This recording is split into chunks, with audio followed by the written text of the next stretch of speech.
on May 24th. We'll be there. We hope you will join us if you can't make it to the track. Bo's going to go this year.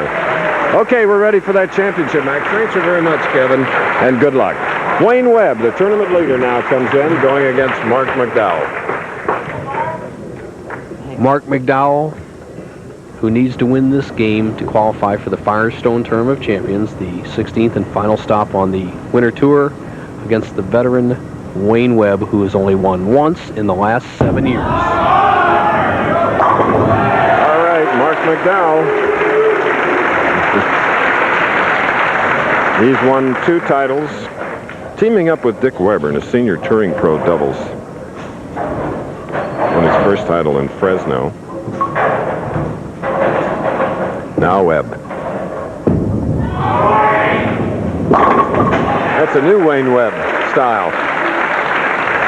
Oh, you're right about that, Chris.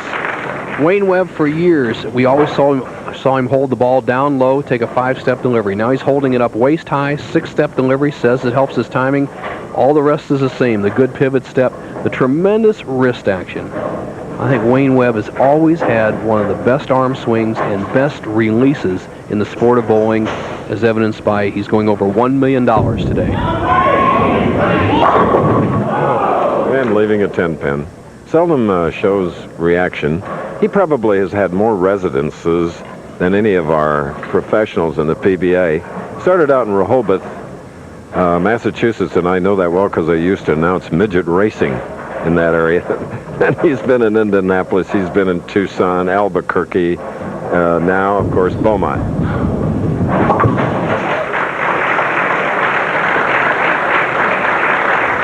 Well, it's important for McDowell to get out to a quick start. Wayne Webb is one of the tough clutch players on the tour and can throw a lot of strikes, so it behooves Marc McDowell to get off to a quick lead. He started with a strike, would like to make it a double. Remember we said that the winner 37 today, the runner-up 19,000. So right in this very match, they're battling for 56,000. First stop in a tour of 16 cities, our 30th birthday year, and there's the PBA Player of the Year. What a year last year, David Ozio. He was named Player of the Year last week by the constituents and his peers on the PBA Tour. Ricky Ward, who was in our first match, was named Rookie of the Year. Ozio, a great player, is the defending champion next week at the Showboat. And a year ago, he won right here. The loft of McDowell, the wide swing. Watch him send it out wide.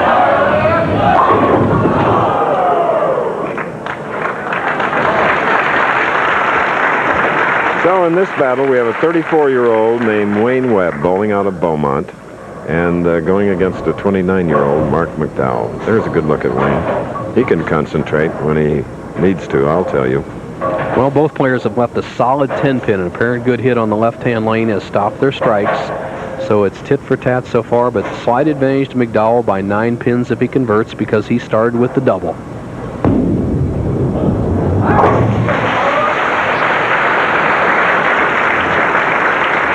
Wayne's last win was at Landmark Lanes in Peoria, the True Value Open. And just a little reminder that should we get a perfect 300 game, not today, but no chance in this match, 100,000 by True Value, 200,000 in Peoria. So it's a 7-pin. Well, Webb is keeping to his game plan. He's said, I'm going to keep the ball around the pocket. If I can hit the pocket, he trusts his strike ball. He does have one of the best strike balls ever in professional bowling. And he's been strike, 10-pin, strike, 7-pin. So Webb is doing what he planned to do, and he's not out of the match. Wayne Webb will pass the $1 million earnings mark today. His sights are set high again for 92. Listen. Well, I'd really like to get my career going again. I started working out and trying to lose some weight and practicing a lot, just trying to stay real sharp. Well, he looks as sharp as ever, Chris. And yes. I think he's rededicated himself. Wayne Webb is a young man, 34, and this is when he can be his best. Leaving a 4-pin, and his father was his inspiration as a youngster to bowl, and Bo, you can relate to that with your Hall of Fame dad. That was That was the Tiger that got you started. You're right. My dad got me started, and Wayne Webb started bowling duck pins at the age 3. Was a 120 duck pin average bowler, as you see the concentration on Marc McDowell's face. Both players deep in concentration. That's what it takes to be a winner at this level. Okay, we're in our AC Delco Championship match. 11-pin lead by Marc McDowell. We'll be back. And the trophy, along with Mickey Cogan. Okay, the leader, Marc McDowell. Leads by 11, 4th frame. Look at that ball turn left down there. That ball went 45 feet down the lane and just put on the left turn signal and just set right up in the pocket. Watch this quick transition right there. Now, boom, looked like it hit a brick. Bounce right back into the pocket. I don't think I've ever seen a ball take that quite that sharp of turn to the pocket, Chris. Even the big hook ball players, he really has it going. Maybe Bill Lillard. Could have been, but he was more of a curve, Chris. Well, that's true. That was such a sharp turn. The ball traveled about 2 feet on the lane and turned over about 6 inches. That's a lot. Amazing, wasn't it? And that one lacked a little, didn't it?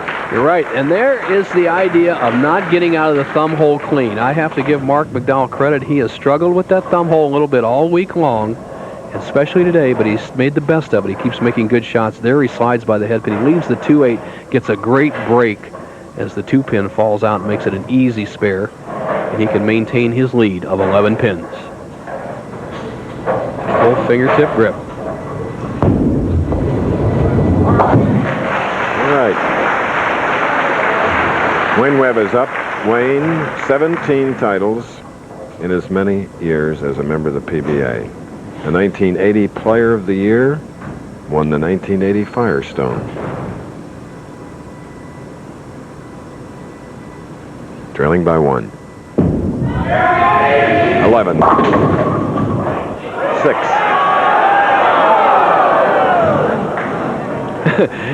He got a good break there. He threw the ball way left of his target.